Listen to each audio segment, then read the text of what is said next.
자, 오늘은 이제 김대중 다시 새로운 시작을 위하여의 1장과 2장을 이제 리뷰하는 시간인데, 이 책은 그럼 도대체 왜 쓴 거냐?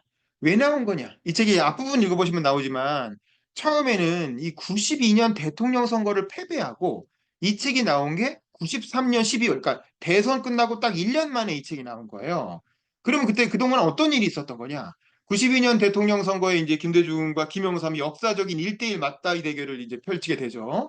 그래서 이제 많은 사람들이 야권에서는 뭐 비판적 지진이 오냐 해가지고 김대중 대통령 쪽으로 쫙 뭉쳤는데 결국엔 3당 합당을 했던 노무현이 이 있습니다 하고 반대했던 그 3당 합당 그 3당 합당을 했던 신한국당의 김영삼 후보가 상당히 큰 표차로 아마 백만 표 이상 차이가 났을 거예요. 굉장히 큰 표차로 당선이 되면서 결국 이제 김대중 대통령은 다음날 바로 대선 결과에 승복하고 정계 은퇴를 선언합니다. 그리고 이제 영국에 6개월간 여행을 이제 연수를 떠나게 되죠. 공부하시러. 근데 이때 놀라운 사건이 벌어지는데 마치 우리가 지난번에 노무현 대통령 공부할 때 노무현 대통령이 돌아가시기 직전까지 평가가 엄청 나빴는데 돌아가시고 나니까 갑자기 평가가 급반전되잖아요. 그러면서 엄청나게 많은 사람들이 노무현 대통령에 대해서 알고 싶어하고 공부하고 싶어하고 지지하고 막 이런 열풍이 확 일어나는 것처럼 이 당시에 김대중 대통령이 야당 후보이던 시절에는 뭐 빨갱이다 무슨 뭐 전라도다 하면서 엄청나게 비난하던 사람들이 딱 정계 은퇴를 선언하는 순간 정계 은퇴를 선언하고 영국으로 딱 떠나겠다고 하니까 그때부터 갑자기 엄청난 반전이 일어나는 거예요. 김대중에 대해서 와, 역사의 거인 드디어 뭐 퇴장하다 뭐 이렇게 해가지고 그때 뭐 조중동 포함해서 모든 언론이 다 엄청나게 김대중에 대한 찬사를 막 쏟아내기 시작하는 거야. 그러니까 이제 아니 김대중이 이런 사람이었어? 라면서 이제 이전에는 막 이렇게 정적이었기 때문에 굉장히 비판적으로 보도했던 언론들도 김대중의 미담들을 막 이렇게 쏟아내면서 일반 국민들 사이에 김대중에 대해서 다시 재발견하는 분위기가 막 일어나게 되죠. 그리고 또 김대중 대통령이 이때 이제 영국으로 유학을 가서 6개월간 이제 연수를 하는 동안 이 책의 출판사인 김영사네요. 김영사 관계자가 찾아와가지고 이 책 한번 내보시죠라고 설득을 했다는 거야. 이게 앞부분에 나오는 얘기죠, 선문에. 그러니까 그럼 한번 내봅시다라고 해가지고 이제는 나 정치를 떠났으니까 정말 순수한 자연인의 입장에서 내가 그동안 정치하느라고 못했던 이야기들 나의 인간적인 면모도 밝혀보고 싶다 뭐 이런 게 있는데 사실 이 92년 93년이 뭐가 유행했냐면 이렇게 산업화와 민주화의 거물들이 자전적 에세이를 내는 그런 유행이 있었어요. 여러분 기억나세요? 있잖아요. 뭐 세계는 넓고 할 일은 많다. 시련은 있어도 실패는 없다. 뭐 이런 거 있잖아요. 정주영이나 김우중이나 뭐 이건희도 그때 뭐 유명한 책 냈었죠. 그러니까 그런 식으로 유명한 그 역사적 인물들이 자기 얘기를 가지고 일종의 청년들한테 뭐 이명박도 그 당시 신화는 없다 뭐 이런 책 냈고 몇 년 있다가 이런 식으로 청년들한테 어떤 이렇게 자기의 삶을 통해서 교훈을 주는 듯한 그런 자전적 에세이 내는 흐름이 있었고 그게 나왔다면 막 100만 부씩 팔리고 그래서 엄청나게 베스트셀러가 되고 유명해지고 그랬어요. 그러니까 출판사 입장에서는 돈을 벌기 위한 좋은 기회였고, 왜냐하면 정기 은퇴 이후에 평가가 막 급반전되고 막 엄청나게 호평 일색이니까 아 이거 좋은 기회라고 생각했고, 사실 이거는 표면적인 이유고 겉으로 내세운 표면적인 책에 쓰여 있는 이유고, 사실은 책에 쓰지 않는 진짜 이유는 김대중 대통령은 사실은 92년 대선 패배한 순간부터 정계 복귀를 생각하고 있었습니다. 그때 이제 장성민이라고 그 당시에 젊은 동교동계 참모가 대통령 선거 패배한 그 다음날 새벽에 김대중 대통령이 혼자 이제 패배했으니까 얼마나 괴롭겠어요. 혼자서 이렇게 대선 이렇게 패배 승복하는 글을 쓰고 기자회견 준비하고 그러고 있는 그리고 지하 도서 개인 도서관이 있잖아요. 도서관에서 혼자 이렇게 침잠하고 있을 때 그때 이미 김대중 복귀 플랜을 보고서를 만들어 갖고 장성민이 찾아갑니다. 대선 패배한 바로 다음 날부터. 그래서 이제 뭐 해외로 나가서 잠시 휴직기를 가진 이후에 뭔가 좀 더 공부를 해가지고 다시 복귀해서 돌아온다. 그게 뭐 해외에 뭐 무슨 대통령 사례도 있고 뭐 그런 것들이 있었어요. 이제 그런 사례들을 인용해갖고 대선 정계 복귀 플랜을 그때부터 가동을 해요. 근데 물론 이제 그 당시에 김대중 대통령도 그냥 하나의 가능성으로 그냥 이렇게 뒀겠지. 그래, 그래, 뭐 너는 젊으니까 그런 생각할 수도 있겠지라고 할 수도 있지만 어쨌든 그때부터 언젠가 다시 정계 복귀할 수 있고 다음 대선에 다시 출마할 수 있다라는 생각하에 뭐가 작동하냐면 이른바 뉴 DJ 플랜이라고 하는 게 작동을 해요. 뉴 DJ 플랜은 이미 92년 대선 때도 나왔던 얘기야. 이게 뭐냐면 기존의 김대중 하면 너무 지나치게 과격한 민주화 투사 혹은 이제 뭐 빨갱이 뭐 이런 공격을 많이 받았잖아요. 그러니까 너무 과격하고 진보적인 어떤 이렇게 투쟁적이고 위험한 인물이라고 하는 그런 이미지 그런 어떤 중도층과 보수층의 거부감을 불식시키기 위해서 굉장히 사실은 김대중도 알고 보면 부드러운 사람이야. 나도 알고 보면 부드러운 남자야. 그때 이제 이 책에도 나오지만 윤석환 씨가 TV 광고에서 저도 알고 보면 부드러운 여자예요. 이렇게 해가지고 이제 굉장히 인기를 끌었단 말이야. 그러니까 그런 것처럼 김대중도 알고 보면 부드러운 남자다라고 하면서 굉장히 어떤 부드러운 어떤 그 온건하고 그 부드러운 이미지를 어필하기 위해서 전략을 짜가지고 시동을 하고 있었거든. 92년 대선 때부터 이미 그런 87년 때 3등하고 나서 92년 대선 때까지 그런 노력을 많이 했는데 잘 안 됐어요. 왜냐하면 92년 대선은 이미 3당 합당으로 호남 포위 구도가 만들어져 있었기 때문에 선거 전략으로 도저히 뒤집을 수가 없는 선거였어. 뭐 그때 뭐 초원복지 사건이니 뭐 그런 일들이 있었지만 그것 때문에 진 게 아니에요. 이 3당 합당으로 인한 포위 구도 인구가 부족해서 진 거야. 인구가 부족해서 그 구도에선 이길래야 이길 수가 없었던 거죠. 근데 어쨌든 그럼에도 불구하고 김대중 대통령은 이 마지막 한 번의 도전이 더 있을 걸 염두에 두고 본인의 이미지를 개선하기 위한 노력을 하고 있었던 거야. 그 노력의 일환으로 이 책이 나오게 되는 겁니다. 그래서 보면 그래서 93년 12월에 이 책이 그 출간이 된 이후에 대학가를 중심으로 상당히 호평이 있었다고 해요. 저도 그때 이제 그 요즘 네트워크 R이 같이 하는 그 서현수 대표님 있잖아요. 그 교원대 교수님. 그분이 이제 요런 그 당시에 이 책을 읽고 김대중에 대해서 김대중 이런 사람이었어라고 굉장히 이렇게 그 인상 깊었다는 그런 얘기도 들었는데 그만큼 당시의 젊은이들에게 이 책이 굉장히 호응을 받았어요. 특히 운동권을 중심으로 해서 대학가에서 김대중에 대해 재발견하는 그런 계기가 됐고 그다음에 그때는 아마 제가 알기로는 그때 처음 나왔을 때는 김대중의 새로운 시작을 위하여였어요. 그냥 새로운 시작을 위하여. 근데 앞에 다시가 붙었잖아요. 다시가 붙은 건 이 김대중이 당선되고 나서 97년에 이제 97년 대선을 치르고 98년 초에 이 책을 재출간할 때 대통령 취임 직후에 다시 낸 거야. 그때 이제 대통령이 있으니까 또 엄청 김대중 열풍이 막 일어났을 거 아니야.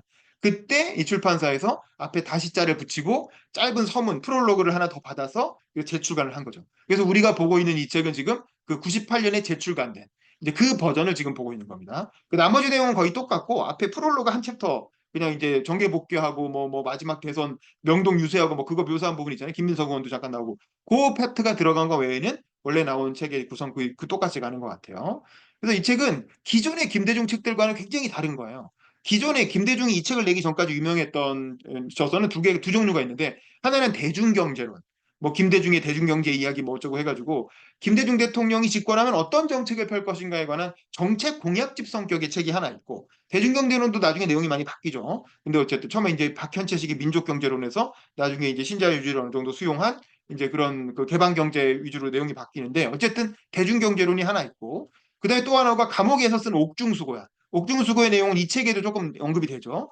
근데 이제 그 옥중수고는 진짜 깨같이 그 이렇게 그 아주 조그만 옛날에 그 껌종이 같은 거 있잖아요. 껌종이 혹은 담배 뒤에 싸는 포장용지 거기다가 이제 못으로 막 꾹꾹 눌러 써가지고 깨알같이 엄청난 분량의 편지를 썼다는 거 아닙니까? 그거를 이제 그 가족들이 나중에 다 필사를 해가지고 책으로 낸 게 옥중수고인데 그거 내용 보면 알겠지만 그건 어느 정도 검열을 염두에 두고 쓴 글이기 때문에 주로 종교적인 얘기 그리고 가족한테 하는 얘기 되게 어떤 신앙적인 얘기가 되게 많아요. 그래서 사실은 이제 옥중수고나 대중경제론만 보면 김대중이라는 사람은 굉장히 이론적이고 굉장히 진지하고 엄격하고 뭐 도덕적이고 뭐 이런 사람으로 보이는 거야.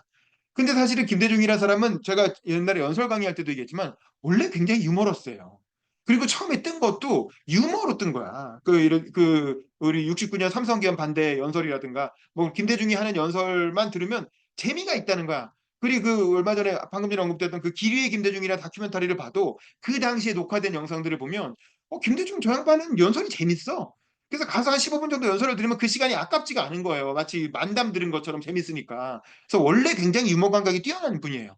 그래서 그런 어떤 본인이 갖고 있는 장점이 오목한 군세 독재 시절엔 거기 뭐 유머를 하고 자시고 할 상황이 아니었던 거지. 뭐 망명 가고 감옥 가고 또 사형 선고 당하고 그러는데 어떻게 유머를 칩니까? 근데 이제 92년, 97년 이때쯤 되니까 이제는 민주화되고 적어도 뭐 목숨의 위협을 당하는 그런 상황은 아니게 되니까 좀 여유 있게 부드러운 얘기를 쓸 수 있게 된 거지. 그래서 이 책에서 보면 그런 유머를 구사하는 장면도 좀 있죠.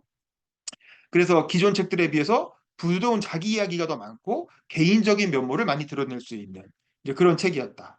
그래서 97년 대선이 끝난 이후에 98년 4월에 이게 프롤로그 살짝 추가해서 재출간이 됐고 그래서 이제 이게 사실은 좀 굉장히 중요한 자료라고 생각하는 게 사실상 마지막 자서전이에요.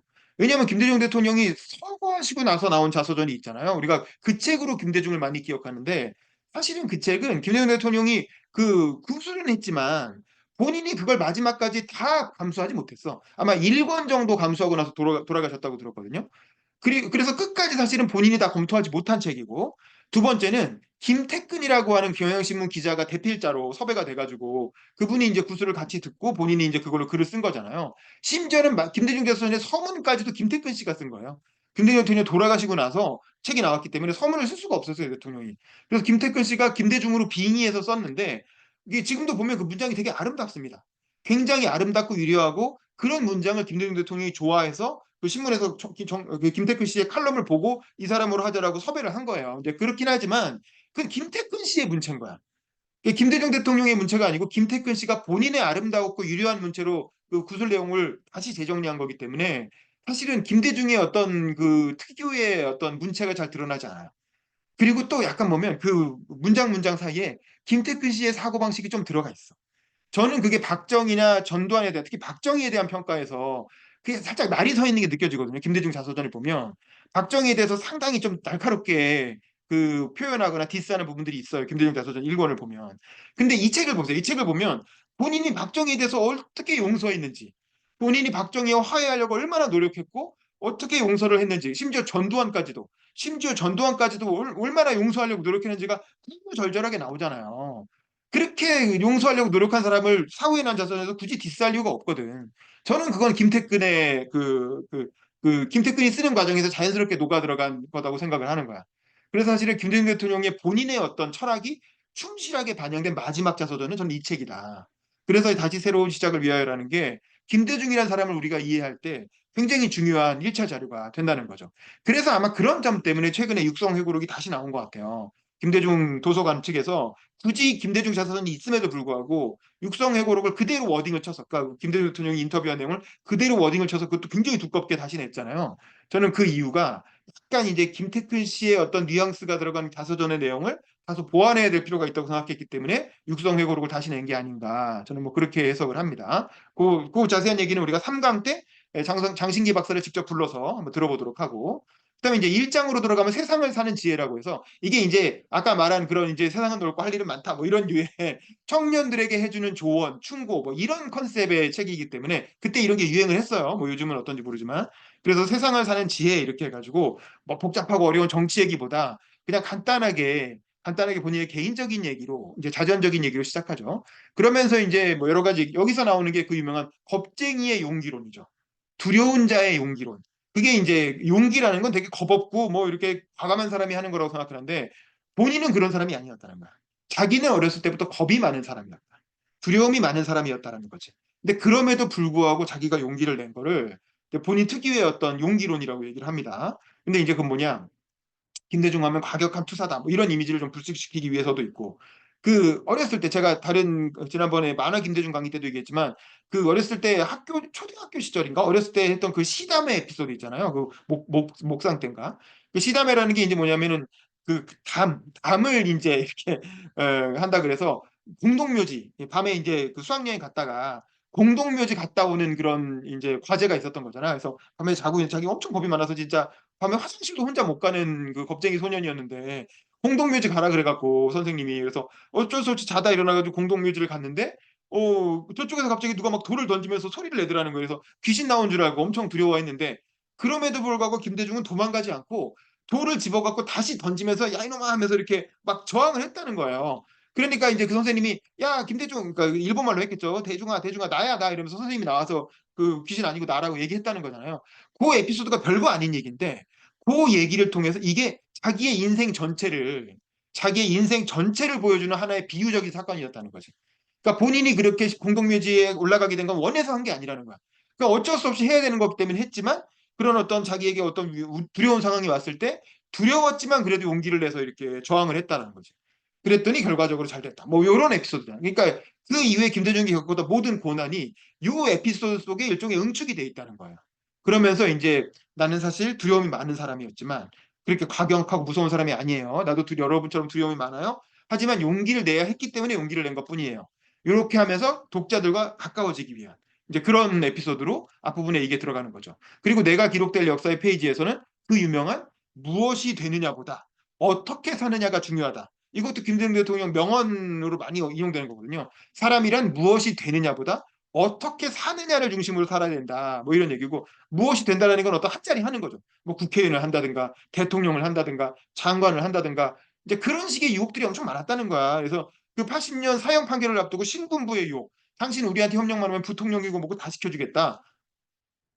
그다음에 노태우의 유혹. 노태우 대통령이 나랑 우리랑 같이 삼당 합당하자.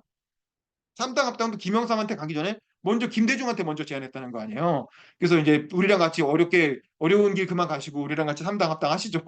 그랬는데 이제 아니 국민이 나한테 야당하라 그랬는데 내가 왜 갑자기 여당으로 가느냐 안 된다라고 거절했다는 거. 그다음에 공화당 시절에도 5.16 쿠데타 나고 나서 공화당 시절에도 그 정치 금지되어 있을 때 너 우리한테 협력하면 바로 부귀영화를 누리게 해주고 국회의원도 시켜주고 만약에 우리를 반대하면 너 8년간 정치활동 금지시켜갖고 완전히 끝장내겠다라고 했는데도 불구하고 그런 유혹들을 다 뿌리치고 어쨌든 야당의 길을 갔다. 왜냐하면 나는 무엇이 되느냐보다 어떻게 사느냐를 중시했기 때문이다. 그러면서 이완용과 안중근을 비교를 하죠.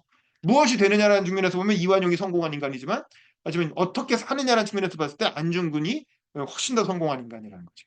그러면서 이제 그 둘을 비교하는 에피소드가 나오죠. 그다음에 6년간의 대학 생활은 아까 얘기하신 것처럼 이게 감옥 생활을 말하는 거죠. 김대중은 사실 대학을 안 갔잖아요. 6년은 무슨 의대생이랑 6년 대학 다니는 건데 사실상 감옥 시절 6년간 어찌됐건 그 박정희 정권 때 그리고 전두환 정권 때 6년간 감옥 생활을 했던 게 사실상의 본인의 대학이었다라는 거고 이때 읽었던 책들을 쫙 목록을 얘기를 하죠. 플라톤, 아우구스티누스, 칸트, 니체, 야스퍼스, 사르트르, 키에르케고르, 러셀 이런 거 주로 철학자들이잖아요. 그 서양 동서양의 철학사를 쭉 다 읽었고 그 다음에 푸시킨, 레르몬도프, 도스토옙스키, 톨스토이, 투르게네프 러시아 문학을 또 엄청 탐독을 했다는 거야. 이때 김대중이 그 러시아 문학 읽은 얘기는 나중에 대통령 되고 나서 러시아 순방 갔을 때 러시아 모스크바 대학에서 특강을 하잖아요. 대통령들이 그런데 가면 특히 김대중은 전 세계적인 셀럽이었기 때문에 김대중이 왔다 그러면 이제 그 나라 대학이 제일 좋은 대학에서 불러가고 특강을 한단 말이야. 그때 이제 자기가 이제 러시아 문학 그 딱 러시아 문호들의 이름을 쭉 읊으면서 본인이 러시아 문학으로부터 엄청난 감명을 받았다고 하니까 러시아 대학생들 반응이 어땠겠어요? 엄청나게 열광적인 막 박수가 쏟아지고 난리가 나는 거지. 그래서 김대중을 뭐 종신 교수로 임명하고 막 그랬다는 거 아닙니까? 너무 감명 받아갖고 이게 마치 미국 대통령이 우리나라 와가지고 이 노벨상 받은 한강에 뭐 소년이 온다, 뭐 채식주의자 저도 잘 읽었습니다라고 하면 얼마나 한국 사람들이 좋아하겠어요. 이게 마치 그런 상황인 거지. 그래서 이제 이때 읽었던 러시아 문학들로부터 영감을 받은 얘기를 쫙 펼쳐내고 그다음에 노인과 바다. 노인과 바다 특히 본인의 인생하고 많이 노인과 바다의 스토리가 많이 이렇게 그 연상되지 않았겠어요? 그 어려운 상황에서 노인이 힘들게 이렇게 그 잡아가지고 고기 잡아서 오는데 마지막엔 뼈다귀만 남고 뭐 그 특히 대선진 직후였으니까 그 노인과 바다의 얘기가 자기랑 쫙 이렇게 연상이 됐겠지.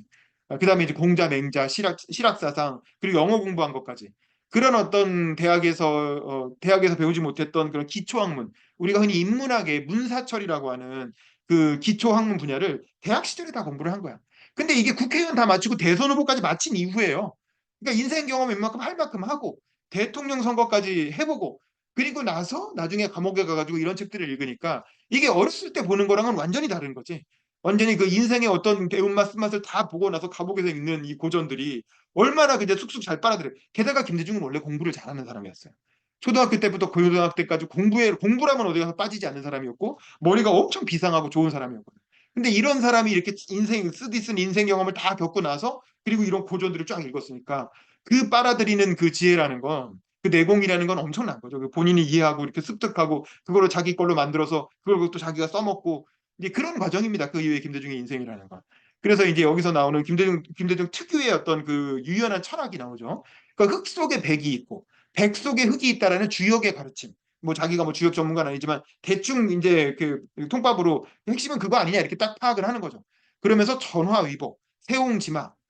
그래서 정약용이 목민심서 쓴 것도 오히려 18년간 유배 생활을 했기 때문에 목민심서, 경세유표 같은 그런 명저들을 낸 거 아니냐. 그래서 인생이라는 건 역경이 있는데 역경을 어떻게든 헤쳐나가면서 순경으로 만드는 거. 그게 바로 인생이다. 그래서 김대중이 뽑은 인생의 제 원픽 책을 보면 원픽이 뭐냐 그 토인비의 역사의 연구예요. 그때는 도설 역사의 연구라 그래서 역사의 연구란 책이 저도 있는데 엄청 두껍거든요. 그래서 그걸 그림으로 좀 이렇게 막 청소년용으로 좀 쉽게 풀어놓은 책이 도설 역사의 연구란 책이 있었어요. 근데 그 책을 차입을 해가지고 감옥에서 그 책을 읽으면서 정말 무릎을 치면서 깨달았다는 거야. 이게 역사라고 하는 건 항상 어떤 문명이 발전하면 도전이 온다는 거예요, 외부에서. 외부에서 도전이 오면 그 도전에 응전하는 창조적 소수들이 있다는 거야. 아주 그 뛰어난 창조적 소수가 그 도전에 응전해가지고 도전을 극복해내면 그 문명은 한 단계 더 발전하고 그 응전에 실패하면 그 문명은 쇠퇴해서 없어지더라 이거야. 그래서 그거를 이제 이 토인비가 아주 고대사 뭐 아시리아 뭐 이런 것부터 시작해가지고 쫙 이렇게 현대 뭐 영국의 그 당시에 이제 대영 제국 시절이니까 영국의 문명까지를 쫙 역사를 이렇게 그 이론으로 분석을 해내거든요. 근데 사실은 나중에 뭐 유시민 씨 책이나 뭐 최근에 역사학자들의 책을 보면 이런 토인비는 제대로 된 역사학자라고 보기도 어려운 약간 그 역사 스토리텔러 같은 사람이에요. 그러니까 역사학자라는 건 실증적으로 자료에 근거해서 얘기했는데 토인비는 그 당시만 해도 그런 게 없었고 그냥 이제 워낙 이것저것 많이 주워 듣고 책 읽고 이렇게 해가지고 본인이 그냥 머릿속으로 조합해서 막 스토리를 만들어내는 사람이었던 거거든요. 그래서 그럼에도 불구하고 어쨌든 그 도전과 응전이라고 하는 게 본인의 김대중의 자기 인생하고도 너무 잘 맞아 떨어지면서 평생의 어떤 그 철학이 됩니다. 도전이 온다. 그럼 응전한다. 유연하게 응전한다. 그래서 그게 토인비의 역사 연구가 김대중이 꼽은 제1의 그 자기 인생책이 되는 거고요. 그 과정에서 나무도 보고 숲도 보고. 그러니까 자세하게도 알아야지만 큰 흐름도 봐야 되고 큰 흐름도 보지만 자세한 걸 놓치면 안 된다는 거죠.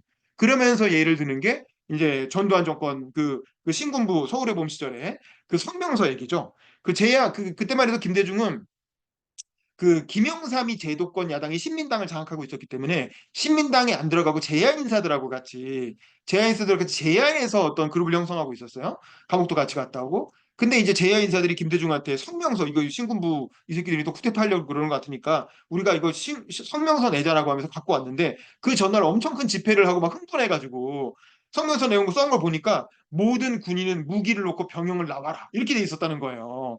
그 다음에 이제 뭐 학생들은 뭐 펜을 넣고 나라 뭐 이런 식으로. 근데 이제 그게 선동할 때, 그 거리에서 선동할 때는 그런 얘기를 할 수 있지만 성명서로 얘기해가지고 문장으로 남겨놓으면 이거 나중에 이거 분명히 신군부한테 잡혀가가지고 나중에 고초를 당할 텐데 이건 말 그대로 내란을 선동하는 거잖아요. 군인들한테 무기를 놓고 나오라는 건 그 자체가 내란 선동이기 때문에 이건 꼼짝없이 사형이다. 무슨 생각으로? 그러니까 제야 인사들은 그런 얘기 할 수 있지. 근데 대통령 후보까지 지냈던 김대중이 보기에는 이거 군인들한테 핑계 주기 딱 좋은 건데 왜 이런 엉뚱한 글을 썼냐. 이거는 나 절대 사인 못한다. 이거 문구 고쳐야 된다. 그래서 그냥 이제 신군부 이렇게 계엄 해제, 신군부 퇴진 요것만 딱 정리해가지고 다른 그 문학적인 거 다 빼버리고 핵심 그 정치적 요구사항만 정리해라. 그렇게 해가지고 바꿨다는 거잖아요. 근데 실제로 그 내란 음모 사건 때 감옥에 가보니까 신군부 관계자가 회를 차면서 그때 그 성명문에 사인만 했으면 이렇게 복잡하게 재판할 것도 없는데 한 방에 보내는 건데 뭐 이랬다는 거 아니에요. 그러니까 요런 그 김대중의 신중함, 그러니까 제야 인사들과 행보를 같이 하면서도 항상 김대중은 해외 망명치레도 선민주 후통일이라는 거야. 절대 통일을 앞세우지 않았다는 거예요. 국내적으로 민주화하는 게 먼저라는 거고, 그다음에 대한민국 절대 지지. 이런 망명 정부를 세우라는 제안도 많이 있었는데, 왜냐면 대선 후보였고 그러니까. 근데 자기는 아니 대한민국이 멀쩡했는데 무슨 망명 정부냐면서 망명 정부 제안한 사람들은 반드시 그 자리에서 사과시키고 고치게 했다는 거죠. 나는 대한민국은 절대 지지하는 거고 다만 군부 독재에 반대하는 것뿐이다. 그래서 이제 그리고 공산당에 대해서 분명하게 한계를 딱 그었다는 거죠. 그리고 난 절대 공산주의하고는 같이 안 한다. 이런 게 김대중이 나중에 흔히 얘기하는 그 서생적 문제의식과 상인의 현실 감각이라는 거 있잖아요. 그 두 개가 다 그 토인비로부터 쭉 연결되는 거예요.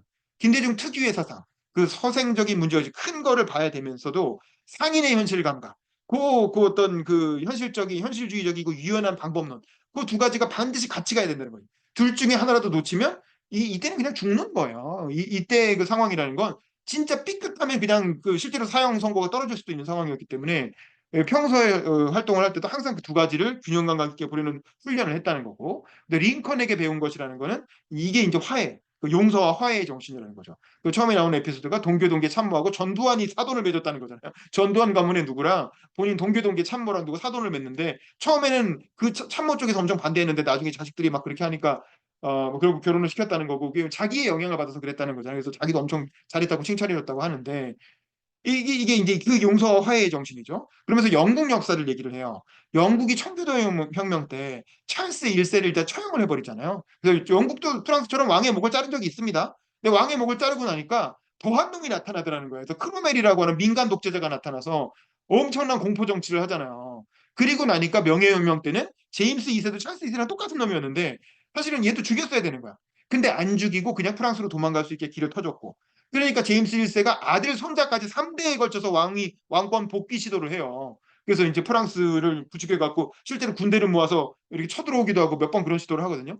그럼에도 불구하고 영국이 제임스 1세를 죽이거나 암살하거나 그러지 않고 일단 그 감수했다는 거야. 그리고 한 100년에 걸쳐서 결국에는 이제 제도화를 해냈는데, 그게 뭐냐? 용서와 화해를 했더니 더 안정적인 정치가 되더라 이거야. 근데 그거를 사람을 용서하지 못하고 죽이면 결국에는 더 큰 화를 부르게 된다. 그리고 링컨이 그랬다. 링컨이 이건 노무현도 그렇잖아요. 노무현도 링컨한테 많이 이렇게 감화를 받았잖아요. 근데 마찬가지로 김대중 대통령도 링컨이 남북 전쟁 끝나고 남부 측에 대해서 엄청난 복수를 해야 된다라고 하는 북부의 그 강경파 지지자들을 자기가 얼마나 욕을 먹어가면서 그걸 다 억누르고 화해와 용서를 그렇게 강조를 했는지. 결국에는 뭐 이 책에 쓰진 않았지만 결국에는 암살됐기 때문에 그 의지가 관철된 거죠. 만약에 링컨이 살아서 재선 임기를 마쳤으면 그렇게 끌고 가기 어려웠을 거예요. 링컨 자체도 엄청난 공격을 받아갖고 지지율 떨어져서 어떻게 됐을지 몰라요. 근데 재선하자마자 그 얘기를 하다가 죽었기 때문에, 그래서 링컨의 유지처럼 돼가지고 그 이후에 뭐 부통령이 이어받은 사람이라든가 그 이후에 미국 정치권이 링컨이 거의 신격화되면서 링컨이 한 말을 거부할 수가 없게 된 거지. 그래서 자연스럽게 남북 간의 어떤 화해가 이루어지고 남북 전쟁이, 어떻게 보면 남북 전쟁은 링컨의 죽음으로 완성된 거예요. 링컨에겐 되게 비극적이지만 링컨이 그렇게 죽었기 때문에 사실은 어떤 남과 북이 분열되지 않고 다시 하나의 국가로 합칠 수 있었던 것인데, 본인은 이제 그 얘기를 하면서 자기가 92년도에 복귀하고 나서 박정희 무덤 현충원이잖아요. 그러니까 현충원을 처음으로 찾아갖고 박정희 무덤에 참배를 하면서 진짜 오랫동안 묻어놨던 숙제를 한 것 같은 그런 홀가분함을 느꼈다. 그리고 뒤에도 나오지만 전두환 세력에 대해서도 용서해야 된다고 계속 얘기를 하잖아요. 그게 뭐냐면, 그게 뭐겠어요? 이렇게까지 이건 진짜 오랜 철학의 그 소산이거든. 이게 단순히 그때 점수 좀 따고 호남 그 영남 사람들한테 표 좀 받으려고 한 게, 그렇다고 해서 영남 사람들이 절대 김대중한테 표 안 줘요. 마지막까지 영남 사람들이 김대중한테 표를 안 줬어요. 근데 그럼에도 불구하고 김대중, 이건 오랜 그 철학의 소산인 거야. 그건 정치적 지혜이기도 하고 종교적 철학이기도 하고 그 얘기고. 그래서 이제 2장으로 넘어가면 알고 보면 부드러운 남자. 이게 이제 아까 말한 뉴 DJ 플랜의 핵심적인 내용인 거죠. 그래서 감옥에서 얻은 즐거움은 이제 밥이 부실해서 과자를 먹었더니 살이 뚝뚝하게 쪘다는 거야. 그래서 우리 71년 대선까지만 해도 김대중이 되게 호리호리해요. 몸도 되게 건장하고 이렇게 딱 이렇게 역삼각형으로 해가지고 몸이 되게 좋은 사람이었어. 그리고 그 당시에 사람치고는 키도 컸어. 그랬는데 이제 어느 순간 우리가 아는 그 뚱뚱한 김대중은 감옥에서 밥이 부실해갖고 이 영치금 받아갖고 과자를 먹었다는 거야. 과자랑 사탕을 열심히 먹었다는 거야. 그랬더니 배가 이렇게 뚱뚱해지고 나오니까 이 여사가, 아니 감옥 가서 고생하는 줄 알았는데 이렇게 뚱뚱해졌으니 누가 고생했다고 알겠냐. 그 핀잔을 줬다는 거잖아요. 그러니까 그 정도로 어쨌든 약간 유머러스하게 시작을 하는 거지. 그러면서 그 네 가지 즐거움, 감옥에서 이제 얻은 네 가지 즐거움. 첫 번째는 독서는 아까 얘기했으니까 엄청난 양의 독서를 했죠. 그러면서 안 그래도 똑똑한 사람이 고전을 읽어갖고 완전히 한 단계 업그레이드하는 시기로 삼았다는 거고, 그다음에 가족들이 가끔 올 때 가족과의 면회, 이것도 법적으로 엄청나게 제한돼 있었지만 가족 보는 낙으로 살았다는 거지. 그다음에 세 번째는 편지 받는 즐거움. 근데 편지를 받을 수는 있지만 이렇게 쓰는 거를 뭐 한 종이 뭐 봉합 엽서 하나밖에 못 쓰게 하니까 거기다가 엄청 깨알같이 막 글자를 썼다는 거 아니에요. 그거는 김대중 도서관 가면 지금도 다 자료로 남아 있습니다. 그 못으로 막 꾹꾹 눌러 써가지고 엄청 조그맣게 글씨 쓰는 걸 연습했다는 거. 그러니까 이런 건 좀 약간 좀 특이한 게 되게 이렇게까지 안 했는데 어쨌든 대단한 것 같아요. 그다음에 화단 돌보는 거. 그래서 뭐 꽃을 엄청 돌봤대.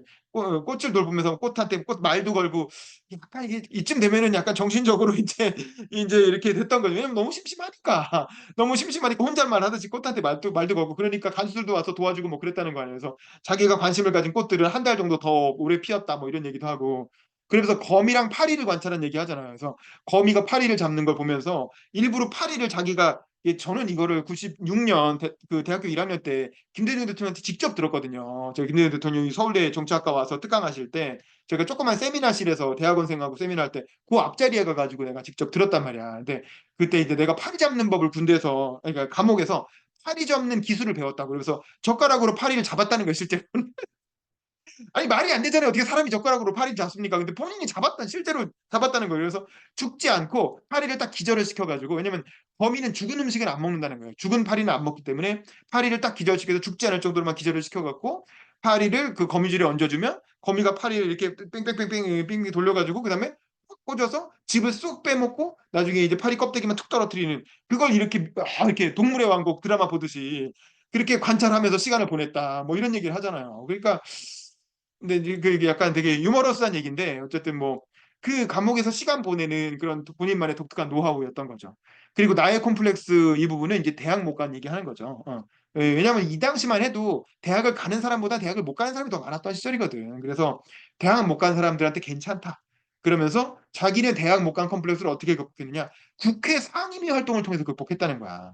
왜냐면 국회의원들 보면 다 좋은 대학 나오고 유학 갔다 오고 이런 사람들 천지잖아요. 근데 본인은 고졸 출신인데 그것도 상고 나왔는데 국회에서 엄청나게 국회 도서관에 제일 많이 왔다 갔다 한 게 김대중이었다는 거 아니에요. 그래서 제일 공부를 열심히 하고 그래서 이제 그 국회 그 상임위 요즘도 국감 기간이잖아요. 그래서 이제 그 대정부 질문을 이전에는 그냥 원고 써와서 쭉 제가 대정부 질문 하겠습니다. 뭐 김대중 의원 말씀하십시오. 그러면 쭉 써놓은 거 읽고 그러면 그다음에 뭐 총리 답변하십시오. 그럼 총리가 나와서 쭉 써놓은 거 읽고 그러니까 약속 대련하듯이 그런 식으로 그냥 한 번씩 읽고 대답하고 이렇게 넘어갔다는 거지. 근데 이제 본인이 주장해가지고 이렇게 해가지고 무슨 제대로 된 대정부 질문이 되느냐. 일문일답식으로 하자. 그래서 총리 나오세요. 그래서 김대중이 바로 그냥 이 사안 어떻게 생각하십니까? 묻고 바로 답변하세요. 답변 듣고. 지금 우리가 보는 이런 식의 일문일답식의 대정부 질문이 김대중 의원 시절에 김대중이 본인이 주장해가지고 그렇게 바꿨다라는 거야. 그 정도로 공부를 많이 했다는 거고. 그래서 김대중 대통령은 나중에 야당 총재 시절에 공천을 줄 때 항상 얘기하는 게 자기는 바둑 두는 사람하고 골프 치는 사람은 공천 안 줬다는 거야. 왜냐면 바둑과 골프는 특징이 뭐냐면 시간이 많이 잡아먹잖아요. 바둑이라는 건 한 번 앉았다 하면 몇 시간씩 하잖아요. 골프는 한 번 나갔다 하면 하루 종일 걸리잖아요. 근데 본인 생각에 자기는 이제 그 다른 얘기 만화경제도 얘기했지만 10년에 걸쳐서 세 번, 네 번 떨어지고 겨우 국회의원 됐는데 국회의원 되기 위해서 전 재산 다 까먹고 아내도 죽고 여동생도 죽고 엄청난 희생을 치르고 어렵게 국회의원 됐는데 국회의원 되고 나서 그 아까운 시간에 겨우 하는 게 바둑 두는 거고 골프 치는 거냐. 그래서 자기는 그렇게 시간 헛되이 보내는 사람들한테 공천 안 줬다. 라고 얘기를 하거든요. 이제 그 정도로 엄청난 공부를 통해서 대학 안 나온 컴플렉스를 극복했다. 그래서 그 결과가 결국 71년 대선의 정책 대결로 나타난 거죠. 뭐 4대국 안전보장에 의한 뭐 남북대화 뭐 이런 거라든가 그런 예비군 폐지라든가 그런 다양한 정책들이 다 그렇게 열심히 공부한 결과 나왔다. 그래서 결국 모스크바 국립대학에서 그걸 인정해갖고 정식으로 박사학위까지 줬다. 물론 제 생각에 모스크바에서 진짜 정식으로 박사학위를 줬겠어요. 근데 이제 구두 면접으로 해가지고 뭐 에세이 쓴 거 뭐 이렇게 뭐 논문이었다고 하는데 김대중이 워낙 세계적인 셀럽이고 유명 인사고 대통령까지 했으니까 준 거지. 근데 어쨌든 그렇더라도 김대중 본인이 그 엄청 자부심으로 생각을 한 거죠.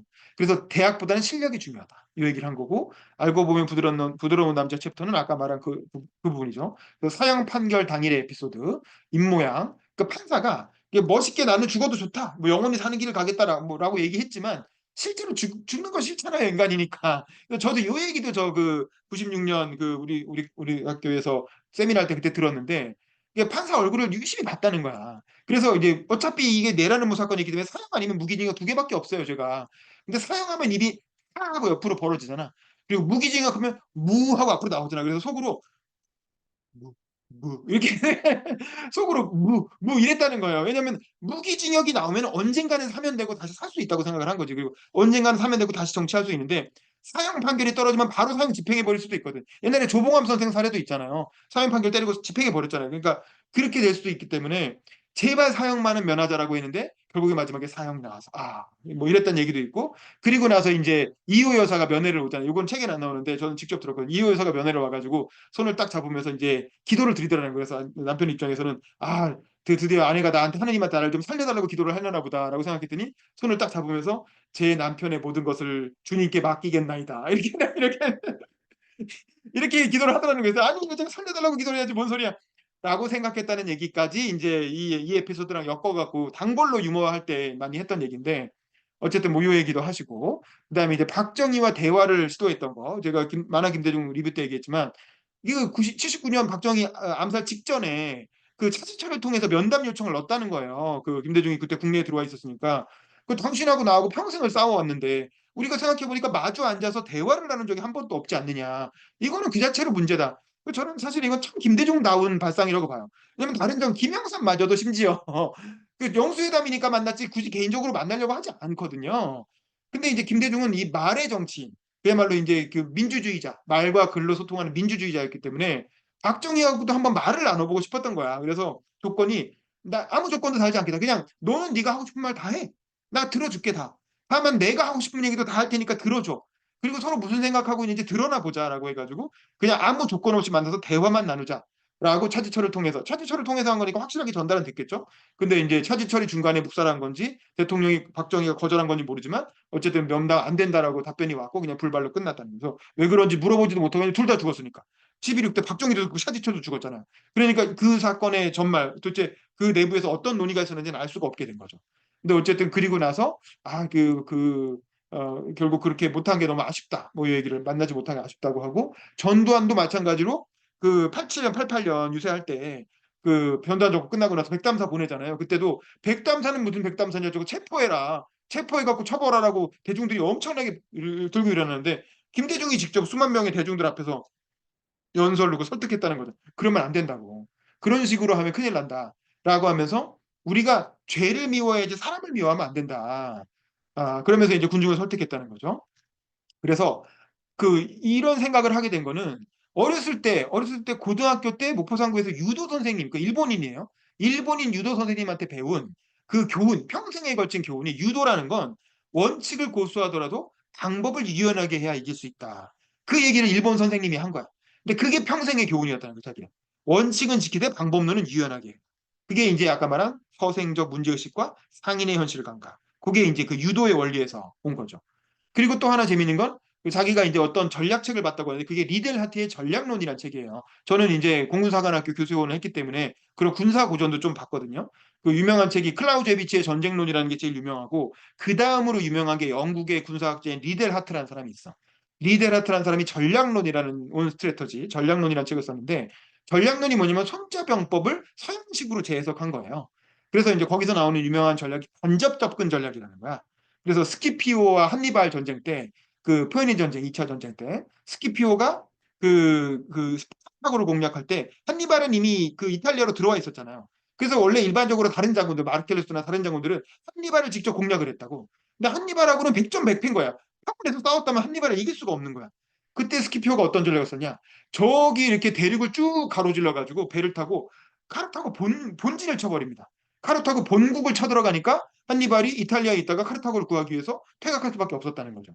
그래서 카르타고에 가가지고 싸워서 오히려 한니발을 물리쳤다. 뭐 이런 얘기야. 그래서 간접 접근 전략이라는 건 적의 가장 강한 부분과 직접 부딪히지 말고 이건 직접 접근 전략이고 간접 접근 적의 강한 적을 우회해서 적의 약한 부분을 쳐라. 뭐 이 얘기인데 이게 손자병법의 얘기랑 똑같은 거예요. 그러니까 이게 뭐냐면 백전 적을 알고 나를 알면 백전불태라고 하는 손자병법의 내용을 서양식으로 해석한 게 이제 리데라트의 전략론인데 그 얘기를 하면서 나폴레옹도 공화주의자, 그러니까 민주주의를 신봉하던 공화주의자 시절에는 이 간접 접근 전략을 잘 써가지고 승승장구했다는 거야.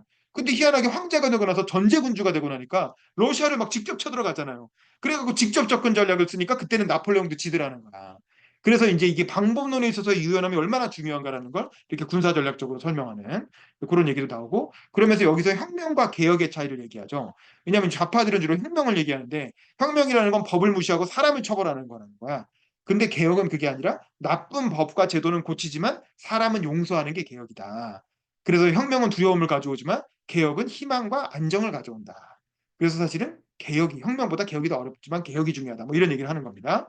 그래서 윤석화 씨의 그 TV 광고에서 나온 저도 알고 보면 부드러운 여자였고 멘트를 그대로 인용해서 나 역시 알고 보면 부드러운 남자다. 이게 이제 아까 말한 뉴 DJ 플랜의 기본적인 서사라고 할 수 있습니다.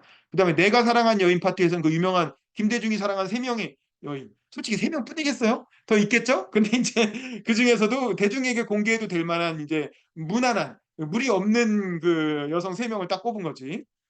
그래서 어렸을 때 초등학교 때 첫사랑은 누구나 있잖아요. 그리고 되게 첫사랑은 이루어지지 않기 때문에 무해한 거야. 아무 사건도 없었으니까. 그래서 공개해도 괜찮은 거지. 그래서 초등학교 때 봤던 그 꼬맹이인데 엄청 예쁜 애를 봤는데 상업학교 5학년 때까지니까 초등학교 6학년부터 상업학교 5학년 때까지면 꽤 오랫동안 짝사랑했던 것 같아요. 그래서 되게 좋아했지만 말 한마디 못 붙여보고 그냥 끝났고 그래서 92년 대선 때 누군가 그 얘기를 듣고 뭐 둘이 만나는 이벤트를 연출해보자라고 했는데 본인이 거절했다는 거죠. 그거는 이제 사실은 했으면은 이호 여사한테 엄청 혼났겠죠. 그러니까 안 한 거지. 그다음에 두 번째가 차용의 여사. 차용의 여사는 그 동네에서 제일 예쁜 그 하얀색 양산 쓰고 흰 그 원피스 입고 가는 거 보고 첫눈에 반했다는 거잖아요. 너무 예뻐서. 나 알고 보니까 친구 여동생이었고 그래서 열심히 쫓아가가지고 그 장인의 반대. 왜냐면 장인이 반대한 거는 얘 징용 갈 수 있다고 생각해서 반대했는데 장인의 반대를 차용희 여사가 용기 있게 나 재중 씨랑 결혼 안 시켜주면 죽어버릴래요 이렇게 해가지고 통과했다는 거고, 차용희 여사가 애 둘 낳아주고 그 어려운 정치 낭인 시절에 계속 선거 떨어지던 시절에 극진히 자기를 이렇게 내조를 해가지고 잘 도와주다가 결국 그 과정에서 병을 얻어서 일찍 돌아가셨다는 얘기. 제가 보기엔 진짜 김대중 대통령이 가장 인생을 걸쳐서 정말 이성으로서 사랑했던 건 제가 보기엔 차용희 여사인 것 같아요. 예쁘기도 실제로 많이 예뻤고 부부간의 금술도 좋으셨던 것 같아. 그리고 나서 이호 여사라는 약간 그 YWCA 그 독서 부산에서 한 독서 모임을 통해서 만났고 일종의 동지적 관계로, 이호 여사는 여성운동가였고 김대중 대통령은 민주화 운동을 하는 정치인이었고, 그래서 이제 일종의 운동으로서의 동지적 관계로 만났다가 서로 이제 이호 여사는 마흔이 다 되도록 결혼을 못한 노처녀였고 김대중 대통령은 상처한 호랍이었고, 그러니까 이제 서로 어쨌든 적당히 이해관계가 맞은 거죠. 그래서 결혼을 했는데 나중에는 제가 따져서 얘기한 것처럼 나중에는 정말 사랑하게 된 것 같아요. 나중에는 정말 극진히 서로를 아끼고 위하고 정말 천생연분 배필이 된 거지. 그래서 그런 좋은 그 파트너를 인생의 후반기에 만날 수 있었던 것도 김대중 대통령이 굉장히 큰 복입니다. 그래서 이제 뭐 그 둘이 서로 막 김대중 대통령이 그 말년에 보면 이후 여사는 되게 점잖은 분이잖아요. 그래서 김대중 대통령도 유머 감각이 많은 사람이니까 자꾸 김대중 여사를 놀려먹는 재미가 없어. 근데 오순도순 둘이서 그렇게 논의를 많이 보내신 것 같아요. 그래서 여기도 그런 얘기 나오잖아요. 그래서 김대중 여사가 자꾸 이렇게 후원금 같은 게 들어오면 자꾸 주변 사람들한테 주더라는 거야. 그래갖고 김대중 대통령이 아니 나도 자꾸 남들한테 돈을 주는데 둘 중에 하나라도 좀 짠 맛이 있어야지. 아무래도 내가 마누라 잘못 얻은 것 같아. 뭐 이런 식으로 이렇게 쫑크를 준 거죠 와이프한테. 그랬더니 이호 여사가 아니 당신한테 돈 내가 어디 사주팔자를 받더니 당신한테 돈 들어오는 건 전부 다 내복이라고 합디다. 그러면서 우리 팔자는 천상 돈을 써야지 갖고 있으면 안 된대요. 뭐 이렇게 얘기했다는 거잖아요. 그러니까 이효선 또 이효선도 이렇게 논리적으로 반박을 하는 거죠. 이게 맞는 게 정치인이잖아요. 정치인이 돈을 갖고 있으면 큰일 나죠. 그러니까 정치인이라는 건 그 옛날에 김대중 대통령 이런 걸 버스에 비유했는데 그러니까 돈이 들어오면 계속 이렇게 그 내려야 된다는 거야. 그러니까 사람들이 타고 내리듯이 돈이 들어오면 계속 돈을 돌려야지 그 돈을 갖고 있으면 탈이 난다는 거지. 그러니까 전두환 노태우처럼 비자금 받아갖고 있다가 결국 큰 탈이 나잖아요. 그런 것처럼 돈이라는 건 내 돈이다 생각하지 말고 그냥 계속 이렇게 생태계에 돌리는 역할을 했던 거죠. 그 당시에 삼김의 역할이 뭐 그런 거였고요. 그 다음에 여기서 이제 부부에 대한, 왜냐면 이호 여사 연애 사랑한 여인이겠어요. 부부에 대한 조언을 했는데 이제 뭐 자기도 이제 부부 생활 한 몇십 년 했으니까 나 정도 이제 이 정도는 아니면 그런 얘기 할 수 있지 않느냐라고 하면서 첫 번째로 부부 간에 서로 간에 인격적으로 존경받을 처신을 하라 이거야. 그러니까 이제 김건희 씨가 그 얘기 했잖아요. 내 남편은 도대체 누가 데려가냐고 맨날 방구나 뽕뽕 끼고 그런 거 하지 말라니까. 그러니까 그 아내 가녀랑 그 아니 간머리 가까운 배우자라 하더라도 이렇게 인격적으로 존경받을 처신을 해야지. 아내니까 막 편하게 생각하고 함부로 이렇게 그런 모습을 보이면 안 된다는 거고. 두 번째는 장점만 보고 격려해라 이거야. 자꾸 디스하지 말고 맨날 이렇게 보면은 가서 우리 남편은요. 아이고 우리 마누라는 이러면서 이제 막 치고 보잖아요. 근데 그러지 말고 항상 서로에게 장점만 보고 격려하라는 거고. 그다음에 또 저는 약간 이게 의미심장하게 느껴지는데 아내한테만 하는 조언이 있어요. 이게 뭐냐면 남편한테 지시하는 듯한 태도를 취하지 마라. 이게 이게 남편을 가리키는 것 같지만 사실은 남편의 능력을 더 위축시킨다는 거야. 그래서 남편한테 안 좋은 결과를 가져온다는 거야. 근데 저는 그게 뭐냐면 안희정이나 지금 윤석열 대통령 보면 그런 생각이 들거든요. 안희정 지사도 그 와이프인 민주원 여사가 저도 이렇게 그 참모들 얘기를 들어보면 그 민주원 여사 같은 고대 운동권 동기잖아요. 키도 크고 예쁘신 분이었는데 이 참모들끼리 인자해서 그렇게 핏대를 줬다는 거야 안희정한테. 왜냐하면 평생 돈도 못 벌어다 주고 무능하고 사실은 가장으로서는 무능했던 거잖아요. 이 노무현 쫓아다니고 감옥이나 갔다고 이러니까 사실상 그 집안의 가장은 민주원 여사였다는 거야. 그래갖고 안희정 참모들하고 같이 있는데 당신은 이런 것도 몰라 이러면서 이렇게 막 무안을 주고 막 그랬다는 거예요. 그러니까 안희정이 삐뚤어져가지고 그게 정당화될 수는 없지만 이게 바람을 피면서 결국에는 김진치 사건으로까지 가게 되는 거잖아요. 윤석열도 요즘 나오는 얘기가 그 참모들 사이에서 비서관들이 다 보는 자리에서 김건희 여사가 윤석열 대통령 무안 주고 뭐 이게 핀잔 주고 막 그런다는 거잖아요. 그게 상상할 수 없는 일이거든요. 일반적인 그 영부인과 대통령 사이에서는. 근데 이제 그런 식의 태도로, 왜냐하면 김건희 여사 그 7시간 녹취 들어보세요. 보면 김건희 여사는 윤석열 머리 꼭대기에 있는 사람이에요. 자기가 아니었으면 윤석열이 뭘 하냐. 윤석열 대통령보다 자기가 훨씬 뛰어나다고 실제로 그렇게 믿고 있는 사람이야, 김건희 여사는. 본인이 정무 감각도 그렇고 어떤 정치인으로서의 역량이 자기가 더 뛰어나다고 생각을 해. 그러니까 이제 윤석열 가르치듯이 막 얘기를 하는 거야. 그러니까 윤석열이 점점 삐뚤어지는 거죠. 그리고 김건희 여사가 그러니까 제어가 안 되니까 그 양반이 명태균 씨랑 뭐 주고받고 뭐 공천에 뭐 개입하고 뭐 이런 것들이 다 이권에 개입하고 이런 것들이 다 문제가 돼서 지금 난리가 나 있잖아요. 지금 임기 2년 만에 완전히 최악의 지지율을 기록하고 뭐 이렇게 뭐 박근혜 탄핵될 때랑 지지율이 비슷해졌다는 거 아닙니까? 그러니까 이런 그 남편이 좀 모자라더라도 절대 그런 거를 이렇게 뭐 그 지시하듯이 그런 식으로 얘기하지 말고 어쨌든 격려하고 부추겨 주라는 이렇게 추어 올려 주라는 거지. 그리고 남편에 대해서는 아내를 항상 인정하고 사랑해라. 아내가 바라는 건 오직 그것뿐이다. 그러면서 이제 부부지간에 서로 극진히 존중해야 된다라는 거를 이제 일종의 그 조언으로 얘기를 하십니다. 가정에 대한 조언으로. 그리고 마지막은 크리스찬인 까닭. 그러니까 이게 이제 종교인으로서의 면모를 보여주는 거죠. 그래서 본인은 감옥에 있으면서도 사형선고도 받고 그랬기 때문에 신의 존재에 대해서 깊이 천착을 했다는 거야. 그래서 이제 철학적 논증 뭐 아리스토텔레스니 무슨 뭐 아퀴나스니 그런 철학적 논증도 다 읽어봤는데 본인은 잘 설득이 안 되더라는 거야. 그냥 뭐 뻔한 얘기인 것 같고. 그래서 아무리 생각해보니까 역사 속에서 그러니까 이게 본인이 자기가 역사 또 덕후고 막 이렇게 역사 공부를 많이 하니까 역사 속에서 답을 찾았다는 거죠. 그래서 예수의 제자들을 보니까 살아생전에는 다 배신하거든요. 마지막에 베드로도 3번 배신하고 뭐 그런 얘기 나오잖아요. 근데 희한하게 예수님이 돌아가시고 나서는 엄청나게 또 포교 활동을 맹렬하게 하고 다 순교하고 막 그러죠. 베드로도 나중에 순교하고. 그 이유가 뭐겠느냐? 부활한 예수를 봤기 때문이라는 거야. 예수가 부활하는 걸 눈으로 봤기 때문에 아 예수님이 진짜 구세주였구나라고 생각하고 죽고 나면 우리도 그럼 예수님 따라서 천국으로 가겠구나라고 생각해서 열심히 목숨 걸고 포기한 거 아니냐.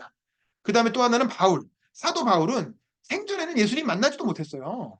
예수님보다 좀 다음 세대 사람이잖아요. 근데 뭐 사막을 걷다가 부활한 예수를 봤다는 거 아닙니까? 사막에서 한복판에서 갑자기 예수님이 바울아 바울아 너는 왜 나를 이렇게 핍박하느냐. 또 깜짝 놀래갖고 그래서 그때 그 부활한 예수와의 만남을 계기로 바울이 180도 사울이 180도 바뀌었다는 거잖아요. 그리고 나서 굉장히 유대인 중에 엘리트였고 예수를 핍박하는 입장에 섰던 사람이 나중에는 엄청나게 예수를 기독교 교리를 다 만들고 사실상 지금의 기독교 교리는 다 바울이 만든 거잖아요. 그래서 그 바울의 그 교라고 할 정도로 그리고 마지막에 순교까지 하게 되죠. 근데 그게 부활한 예수를 안 만났으면 미치지 않고서 그럴 이유가 뭐 있냐? 그러니까 김정은 대통령이 상식적이고 합리적인 사람이기 때문에 본인의 합리적인 판단으로 봤을 때 그런 사람들의 그런 행적은 부활한 예수를 직접 목격하지 않으면 절대 설명할 수 없다라는 거지. 그래서 이제 그걸 가지고 자기는 예수의 부활을 믿게 됐고 그걸 통해서 신의 존재까지도 믿게 됐다. 뭐 이런 식으로. 그러면서 납치당했을 때 예수 만난 얘기, 그 얘기도 살짝 언급하죠. 이건 워낙 유명한 얘기니까. 그리고 아내는 자기는 천주교인데 아내는 기독교잖아요. 그래서 그 부분에 대해서도 이제 그거 갖고 누가 이제 뭐 왜 부부지간에 종교도 통일 못하느냐 뭐 이런 얘기도 있는데 사실 그리고 뭐 아들은 불교라나 근데 어쨌든 나는 그 당시가 이미 세계 교회주의에서 그런 종교적 차이를 다 뛰어넘자 타 종교를 존중하자 뭐 이런 입장이었기 때문에 자기도 나는 독실한 크리스찬이지만 뭐 불교고 뭐고 다른 종교 다 존중한다. 라면서 우리는 세계 교회주의 운동의 선구자다. 뭐 이런 식으로 얘기를 합니다. 그러면서 이제 마지막으로 얘기하는 건 그거죠. 신이 존재한다면 왜 전두환 박정희 같은 그렇게 나쁜 정권을 용인했으며 그런 안타까운 일들이 뭐 5.18 같은 일이 일어나고 이게 뭐냐? 왜 이렇게 세상에 악한 일이 일어나느냐? 예를 들면 굳이 선과 악이 존재할 필요가 뭐 있냐? 선과 차선만 둬도 되지 않느냐? 인간의 자유의지를 실험하기 위해서라면 선과 차선 정도만 줘서 차선과 선 사이에 선택하면 되는데 굳이 악을 만들어서 이렇게 세상을 불안하게 만들 필요가 뭐 있느냐라고 이제 본인이 그렇게 질문을 했다는 거죠. 근데 그거에 대해서 샤르댕 신부라고 하는 그 프랑스 누군지도 모르는데 하여간 이런 사람의 그 신학자의 책까지 다 읽었다는 거니까 이거 대단하긴 하죠. 진짜 감옥에서 정말 깊이 있게 신학에 천착하신 건데 그 샤르댕 신부의 이론을 소개하면서 이게 일종의 역사적 과정이라는 거죠. 그래서 하느님은 처음에 미완성의 세상을 만들었다는 거야. 하느님이 천지를 창조하긴 했지만 처음부터 완성된 세상을 만든 게 아니라 미완성의 세상을 만들었기 때문에 그 세상이 완성되어 가는 과정에서 마찰이 발생한다는 거지. 그러니까 이제 세상에 뭐가 이렇게 뭐그 진흙 같은 걸 뭐 작품 만들 때 마찰이 일어나잖아요. 그런 마찰이 일어나는 과정에서 악이 생겨나고 그 과정에서 안타깝게 희생되는 사람들도 나오고 뭐 그런데 그래서 그때 예수님이 와가지고 그런 완성의 길로 인간들을 인도를 한 거고 그 완성을 위해 예수님은 인간의 동참과 협력을 필요로 하고 계시다. 필요로 하셨다. 그래서 우리가 크리스천이 돼가지고 그런 어떤 완성된 역사를 위해서 예수님과 협력해서 같이 나가는 거다. 뭐 이런 식으로. 그래서 나는 크리스찬인 게 자랑스럽다. 이렇게 얘기하는 걸로 2장이 끝납니다. 그러니까 이렇게 해서 이제 1장과 2장의 내용을 보면 이제 그런 거죠. 일단 이 김대중 대통령 이전 책들에 비해서 다시 한번 정치인일 뿐만 아니라 인간이자 종교인으로서의 면모를 굉장히 가감없이 전달한 내용이고 그다음에 차기 대선까지 염두에 두고 뉴 DJ 플랜 그 김대중의 이미지를 부드럽게 그 과격한 투사의 이미지를 극복하고 어떤 부드러운 정치인 부드러운 어떤 지도자의 이미지를 부각하기 위해서 뉴 DJ 플랜의 플랜의 일환으로 인간적 면모를 과시한 측면이 있다. 그리고 박정희 전두환에 대한 용서 이걸 엄청나게 강조를 하거든요. 이걸 통해서 보수층 끌어안기. 왜냐면 결국 어차피 다시 집권하려면 보수층까지 끌어안아야 되니까 그런 노력을 했다는 거고, 그다음에 가정과 종교를 중시하는 모습. 가정과 종교가 뭐다 보수의 가치잖아요. 미국도 가정과 종교 중시하는 건 공화당이잖아요. 그래서 이제 가정과 종교를 중시하는 모습을 보이면서 중도층한테 어필하는 그런 전략인 거고, 또 95년 정계 복귀와 97년 당선에 상당한 밑거름이 된 이제 그런 대중들에게 김대중을 다시 재발견하게 한 책이었다라는 거죠. 그리고 98년에 대통령 당선된 직후에 재출간됨으로써 대통령 직전까지의 어떤 내공, 그거를 이제 대선에 다시 출마하게 된 정계 복귀를 번복하게 된 사연까지 다 적어놨죠. 그 다시 한번 사과하고 그러면서 이제 논리적으로 김대중 대통령은 자기 행보가 논리적으로 설득이 안 되면 설명이 안 되면 못 참는 성격이거든. 그거를 다 논리적으로도 이렇게 기록으로 남겨놓은 거야. 내가 왜 정계 은퇴를 했고 왜 다시 정계 은퇴를 번복하고 정계 복귀할 수밖에 없었는지에 대해서 나름대로 이렇게 글로 이렇게 국민들한테 남기는 책으로서 정리를 해놓은 거죠. 그럴 만한 상황이었다라고. 그래서 이건 굉장히 귀중한 자료라. 그래서 사후에 발견된 자서전이나 최근에 나온 육성 회고론도 있지만 그건 약간 이제 인생 얘기를 그냥 써놓은 거고, 여기에는 본인이 그 인생의 교훈이자 지혜라고 생각하는 걸 이론화해서 그걸 가지고 청년들에게 전하는 방식으로 전달하고 있기 때문에 이건 김대중을 잘 모르는 사람들이 김대중을 처음 접하는 입문서로서 김대중이라는 사람을 공부할 때 처음 접하는 입문서로서 굉장히 부족함이 없는 훌륭한 1차 자료다. 그래서 이 책을 가지고 김대중에 대해서 이해를 한다면 큰 오해 없이 김대중 대통령의 어떤 올갱이, 김대중 대통령의 본질을 접근에 들어갈 수가 있다. 라는 생각이 듭니다. 여기까지 해서 일단 2장의 내용을 설명드렸습니다. 네, 감사합니다.